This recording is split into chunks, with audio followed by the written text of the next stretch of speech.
আকাশবাণী আগরতলা। স্থানীয় সংবাদ পড়ছি রাহুল চন্দ্র লোধ।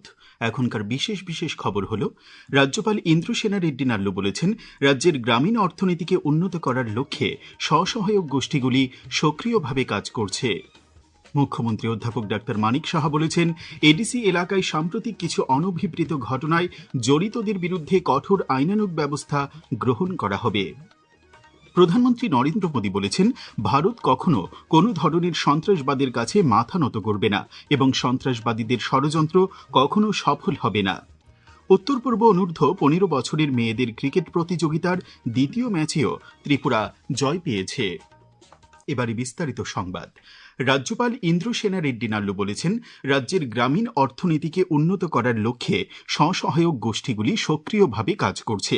আজ লোকভবনে স্বসহায়ক গোষ্ঠীর প্রতিনিধিদের নিয়ে আয়োজিত এক অনুষ্ঠানে তিনি এই কথা বলেন। অনুষ্ঠানে তিনি ৫টি স্বসহায়ক গোষ্ঠীর প্রতিনিধিদের হাতে বাচ্চা হাঁস তুলে দেন। তিনি বলেন, স্বসহায়ক গোষ্ঠীর কাজকে আরও উৎসাহিত করার লক্ষ্যে পরীক্ষামূলকভাবে আধুনিক হ্যাচারির মাধ্যমে উন্নত প্রজাতির বাচ্চা হাঁস উৎপাদন করার লক্ষ্য নেওয়া হয়েছে লোকভবনে। আগামী ৬ মাস এই হ্যাচারির মাধ্যমে উৎপাদিত বাচ্চা হাঁস TRLM মিশনের মাধ্যমে স্বসহায়ক গোষ্ঠীর কাছে পৌঁছে দেওয়া হবে। मैं DM और बाकी के ARD वालों को यही बोला है, TLRM की बोला है कि 2-3 गांव क्लस्टर इसमें से ज़्यादा अगर तैयार करे तो उसका प्रभाव बाकी के इसमें होगा। और 6 महीने में ये फिर अंडा देना शुरू करते हैं। एक बार गांव में अंडा देना शुरू करते हैं, उसके बाद में हमारे से सपोर्ट ज़रूरत नहीं रहता है। অনুষ্ঠানে উপস্থিত ছিলেন রাজ্যপালের সচিব ইউকে চাকমা, TRLM এর মুখ্য কার্যনির্বাহী আধিকারিক TK চাকমা, পশ্চিম জেলার জেলাশাসক ডক্টর বিশাল কুমার সহ অন্যান্য আধিকারিকরা।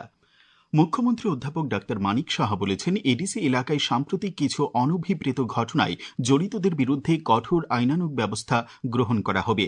আজ সিপাহীজলা ও দক্ষিণ জেলায় সফরকালে মুখ্যমন্ত্রী ক্ষতিগ্রস্তদের সঙ্গে কথা বলেন এবং তাদের নিরাপত্তা এবং প্রশাসনিক সব ধরনের সহযোগিতার আশ্বাস দেন। তিনি আজ সাবরুম মহকুমার মনু বনকুল, চালিতা বনকুল এলাকা সফর করেন। উপস্থিত ছিলেন বিধায়ক মাইলাফরু মগ, দক্ষিণ জেলার জিলা পরিষদের সভাধিপতি দীপক দত্ত প্রমুখ। Tripura board of joint entrance examination পরিচালিত এবছরের জয়েন্ট এন্ট্রান্স পরীক্ষা আজ অনুষ্ঠিত হয়েছে। বোর্ডের চেয়ারম্যান ডক্টর শুভদীপ পাল জানিয়েছেন, এবছর মোট ৪,৭৩১ জন পরীক্ষার্থী রাজ্যের ১৫টি কেন্দ্রে পরীক্ষা দিয়েছেন। এদের মধ্যে ২,০৮৬ জন ছাত্র এবং ২,৬৪৫ জন ছাত্রী। কেন্দ্রীয় সরকারের ধারাবাহিক প্রচেষ্টার অঙ্গ হিসেবে গত ২৪শে মার্চ থেকে গোটা দেশ জুড়ে শুরু হয়েছে টিবি মুক্ত ভারত অভিযানের দ্বিতীয় পর্বের ১০০ দিনের কর্মসূচি। তার সঙ্গে সঙ্গতি রেখে সিপাহীজলা জেলার বিভিন্ন স্বাস্থ্যকেন্দ্রের অধীন চলছে স্ক্রিনিংয়ের মাধ্যমে যক্ষ্মা রোগীদের চিহ্নিতকরণের প্রাথমিক প্রক্রিয়া। বাড়ি বাড়ি গিয়ে এই কাজ করছেন আশা MPW কর্মীরা। প্রাথমিক পর্যায়ের এই সমীক্ষা শেষে যক্ষ্মার সম্ভাবনা থাকা ব্যক্তিদের স্বাস্থ্য শিবিরের মাধ্যমে চূড়ান্ত পরীক্ষা নিরীক্ষা করা হবে। যদি টিবি চিহ্নিত হয় তাহলে সংশ্লিষ্ট ব্যক্তিদের প্রয়োজনীয় চিকিৎসা পরিষেবা প্রদান করা হবে বলে জানিয়েছেন সোনামুড়া স্বাস্থ্য কেন্দ্রের ইনচার্জ ডক্টর পার্থপ্রতিম দাস। ত্রিপুরার ঊনকোটি জেলার ছোট্ট গ্রাম কাঞ্চনবাড়ি পঞ্চায়েত। আজ এই গ্রাম জুড়ে খুশির হাওয়া। কেন্দ্রীয় সরকারের পঞ্চায়েতি রাজ মন্ত্রক দেশের প্রায় ২,৬৮,০০০ পঞ্চায়েতের মধ্যে কাঞ্চনবাড়িকে ঘোষণা করেছে সেরা স্বাস্থ্যবান পঞ্চায়েত হিসেবে। এর পাশাপাশি এই পঞ্চায়েত নির্বাচিত হয়েছে মর্যাদাপূর্ণ দীনদয়াল উপাধ্যায় পঞ্চায়েত সতত বিকাশ পুরস্কারের জন্য। একটি প্রতিবেদন। ফটিকরায় বিধানসভা আসন এলাকায় কুমারঘাট ব্লকের কাঞ্চনবাড়ি পঞ্চায়েতে ৭১৭ পরিবারের বসবাস। মোট জনসংখ্যা ২,৫৮১। এখানে প্রতিটি মানুষের রয়েছে ব্লাড গ্রুপ কার্ড। গর্ভবতী মায়েদের মৃত্যুহার 0। প্রবীণদের নিয়মিত রক্তচাপ ও মধুমেহ শনাক্তকরণ পরীক্ষা করা হয়। আর শিশু ও গর্ভবতী মায়েদের জন্য নিয়মিত পালিত হয় পুষ্টি ও স্বাস্থ্য দিবস, জানালেন ব্লক আধিকারিক ডাক্তার সুদীপ ভৌমিক। ঊনকোটি জেলার কাঞ্চনবাড়ি গ্রাম পঞ্চায়েত ভারত সরকারের পঞ্চায়েত রাজ মন্ত্রক দ্বারা দীনদয়াল উপাধ্যায় পঞ্চায়েত সতত বিকাশ পুরস্কার 2025-এর অধীনে জাতীয় স্তরে হেলদি পঞ্চায়েত থিমে প্রথম স্থান অর্জন করেছে। এই অর্জন অবশ্যই কাঞ্চনবাড়ি পঞ্চায়েত তথা কুমারঘাট RD ব্লকের জন্য একটা অত্যন্ত গৌরব এবং আনন্দের বিষয়। জনস্বাস্থ্য, নিরাপদ পানীয় জল, শৌচবিধি এবং সামাজিক অংশগ্রহণ এইসব সূচকে অসাধারণ কাজের জন্য কাঞ্চনবাড়ি পঞ্চায়েতের সম্মান অর্জনে উচ্ছ্বসিত এলাকাবাসী। কর্মসূচিগুলি অত্যন্ত উন্নত মানের এবং আগামী দিনেও হবে। এর জন্য এই পঞ্চায়েতের সকল স্তরের নাগরিকবৃন্দ সহযোগিতার হাত বাড়িয়েছে। এর জন্য আমি একজন সুনাগরিক হিসেবে আমি কাঞ্চনবাড়ি গ্রাম পঞ্চায়েতের সমস্ত নাগরিকবৃন্দ আমি আন্তরিকভাবে ধন্যবাদ এবং অভিনন্দন জানাই। সরকারের এই উদ্যোগে মানুষের অনেক সুবিধা হয়েছে। স্বাস্থ্য পরিষেবা এখন অনেক সহজলভ্য, আর এরই স্বীকৃতি এই পুরস্কার। এটা শুধু গর্বের নয়, দায়িত্বেরও, জানালেন পঞ্চায়েত প্রধান শেলী ভট্টাচার্য। আমাদের পঞ্চায়েত 1 কোটি টাকা পুরস্কার পেয়েছে জাতীয় স্তরে প্রথম হওয়ার জন্য। ওই টাকাটা আমরা পঞ্চায়েতের উন্নয়নের জন্য ব্যয় করব এবং তার জন্য আমি যশস্বী প্রধানমন্ত্রী নরেন্দ্র মোদীজিকে অসংখ্য ধন্যবাদ এবং বিনম্র শ্রদ্ধা জ্ঞাপন করছি। কাঞ্চনবাড়ির সাফল্য শুধু একটি পঞ্চায়েতের নয়, এ তো এক নতুন উন্নয়নের দিশা, এক সুস্থ গ্রামের উদাহরণ। ঊনকোটি জেলা থেকে অনুপম ভট্টাচার্য, সংবাদ কক্ষ থেকে সুমন ভট্টাচার্য, আকাশবাণী আগরতলা। এই খবর আপনারা শুনছেন আকাশবাণীর আগরতলা কেন্দ্র থেকে। আকাশবাণীর সংবাদের আপডেট পেতে লগ ইন করুন www.newsonair.com এবং নিউজ অন এআইআর অ্যাপ এবং টুইটার ও ফেসবুক প্ল্যাটফর্মে এআইআর নিউজ এলার্টসে। ইউটিউবে লক্ষ্য করুন নিউজ অন এআইআর অফিসিয়ালে।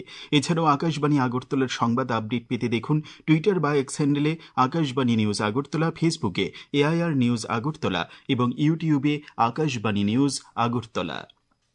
প্রধানমন্ত্রী নরেন্দ্র মোদী বলেছেন, ভারত কখনো কোনো ধরনের সন্ত্রাসবাদের কাছে মাথা নত করবে না এবং সন্ত্রাসবাদীদের ষড়যন্ত্র কখনো সফল হবে না। জম্মু ও কাশ্মীরের পেহেলগামে সন্ত্রাসবাদী হামলার বর্ষপূর্তিতে তিনি নিহতদের স্মরণ করে জানান, দেশ তাঁদের ত্যাগ ও স্মৃতিকে কখনো ভুলবে না। নিজের সামাজিক মাধ্যমে প্রধানমন্ত্রী বলেন, এই কঠিন সময়ে দেশবাসী শোক ও সংকল্পে ঐক্যবদ্ধ রয়েছে। তিনি আরও বলেন, সন্ত্রাসের বিরুদ্ধে দেশের লড়াই অব্যাহত থাকবে এবং শান্তি ও নিরাপত্তা বজায় রাখতে সরকার প্রতিশ্রুতিবদ্ধ। এদিকে প্রতিরক্ষামন্ত্রী রাজনাথ সিংও পেহেলগাম সন্ত্রাসবাদী হামলায় নিহতদের শ্রদ্ধার সঙ্গে স্মরণ করেছেন। তিনি শোক সন্তপ্ত পরিবারের প্রতি সমবেদনা জানান এবং দেশের নিরাপত্তা রক্ষায় সরকারের দৃঢ় অবস্থান পুনরায় ব্যক্ত করেন। বৈদিক মন্ত্র উচ্চারণ ও প্রাচীন ধর্মীয় আচার অনুষ্ঠানের মধ্য দিয়ে আজ ভোরে কেদারনাথ মন্দিরের দ্বার পুণ্যার্থীদের জন্য উন্মুক্ত করে দেওয়া হয়েছে। উত্তরাখণ্ডের রুদ্রপ্রয়াগ জেলায় অবস্থিত এই পবিত্র তীর্থক্ষেত্রে সকাল থেকে দেশ বিদেশের অসংখ্য ভক্তের ভিড় লক্ষ্য করা গেছে। বদ্রীনাথ মন্দিরের দ্বার আগামীকাল পুণ্যার্থীদের জন্য উন্মুক্ত করা হবে। প্রধানমন্ত্রী নরেন্দ্র মোদী দেশবাসীকে লেখা এক চিঠিতে জানিয়েছেন, কেদারনাথ ধাম ও চারধাম যাত্রা হল দেশের বিশ্বাস, ঐক্য এবং সমৃদ্ধ ঐতিহ্যের এক দিব্য উদ্যাপন। তিনি জানান, এই যাত্রাগুলো ভারতের শাশ্বত সংস্কৃতির ঝলক দেখায়। যথাযোগ্য মর্যাদার সঙ্গে আজ ভ্লাদিমির লেনিনের ১৫৭তম জন্মবার্ষিকী পালন করেছে সিপিআইএম। এ উপলক্ষে আজ আগরতলায় আয়োজিত এক অনুষ্ঠানে উপস্থিত ছিলেন বামফ্রন্টের আহ্বায়ক মানিক দে, প্রাক্তন সাংসদ শঙ্কর প্রসাদ দত্ত। এ উপলক্ষে আগরতলায় এক হল সভায় বক্তব্য রাখেন প্রাক্তন মুখ্যমন্ত্রী মানিক সরকার। প্রধানমন্ত্রী নরেন্দ্র মোদী আগামী ২৬শে এপ্রিল রবিবার সকাল ১১টায় আকাশবাণীর মন কি বাত অনুষ্ঠানে দেশ বিদেশের জনগণের সঙ্গে মত বিনিময় করবেন। এটি হবে মন কি বাতের ১৩৩তম পর্ব। প্রধানমন্ত্রী জনগণকে তাদের সুচিন্তিত চিন্তাভাবনা মন কি বাতে জানানোর আহ্বান জানিয়েছেন। মাই গভ ওপেন ফোরামে এবং নরেন্দ্র মোদী অ্যাপে জনগণ তাদের মতামত পাঠাতে পারবেন। এছাড়াও টোল ফ্রি নম্বর ১৮০০-১১৭৮০০ নম্বরে কল করে হিন্দি বা ইংরেজিতে মতামত রেকর্ড করানো যাবে। ফোন লাইন ২৪শে এপ্রিল পর্যন্ত খোলা থাকবে। উত্তর পূর্ব অনূর্ধ্ব ১৫ বছরের মেয়েদের ক্রিকেট প্রতিযোগিতার দ্বিতীয় ম্যাচেও ত্রিপুরা জয় পেয়েছে। আজ গুয়াহাটির ফুলুঙ্গের এসিএ মাঠে অনুষ্ঠিত খেলায় রাজ্যদল ৮ উইকেটে মেঘালয়কে হারিয়ে দেয়। ফলে টানা ২ ম্যাচে জয় পেল রাজ্যদল।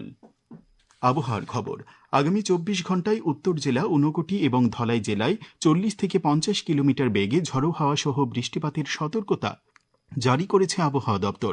তাছাড়া বাকি জেলায় বজ্রবিদ্যুৎ এবং ৩০ থেকে ৪০ কিলোমিটার বেগে ঝড়ো হাওয়া সহ বৃষ্টির সতর্কতা জারি করেছে আবহাওয়া দপ্তর। আগামীকাল দিনের সর্বোচ্চ তাপমাত্রা ৩৬ ডিগ্রি সেলসিয়াস এবং সর্বনিম্ন ২৬ ডিগ্রি সেলসিয়াসের কাছাকাছি থাকতে পারে। আজ দিনের সর্বোচ্চ তাপমাত্রা ছিল ৩৬.৬ ডিগ্রি সেলসিয়াস এবং সর্বনিম্ন ২৭.৮ ডিগ্রি সেলসিয়াস। শেষ করার আগে খবরের বিশেষ অংশগুলি আরেকবার পড়ছি। রাজ্যপাল ইন্দ্রসেনা রেড্ডি নাল্লু বলেছেন, রাজ্যের গ্রামীণ অর্থনীতিকে উন্নত করার লক্ষ্যে স্বসহায়ক গোষ্ঠীগুলি সক্রিয়ভাবে কাজ করছে। মুখ্যমন্ত্রী অধ্যাপক ডক্টর মানিক সাহা বলেছেন, এডিসি এলাকায় সাম্প্রতিক কিছু অনভিপ্রেত ঘটনায় জড়িতদের বিরুদ্ধে কঠোর আইনানুগ ব্যবস্থা গ্রহণ করা হবে। প্রধানমন্ত্রী নরেন্দ্র মোদী বলেছেন, ভারত কখনো কোনো ধরনের সন্ত্রাসবাদের কাছে মাথা নত করবে না এবং সন্ত্রাসবাদীদের ষড়যন্ত্র কখনো সফল হবে না। উত্তর পূর্ব অনূর্ধ্ব 15 বছরের মেয়েদের ক্রিকেট প্রতিযোগিতার দ্বিতীয় ম্যাচেও ত্রিপুরা জয় পেয়েছে। স্থানীয় সংবাদ আজকের মতো এখানেই শেষ হলো। পরবর্তী বাংলা স্থানীয় সংবাদ প্রচারিত হবে আগামীকাল সকাল 7:35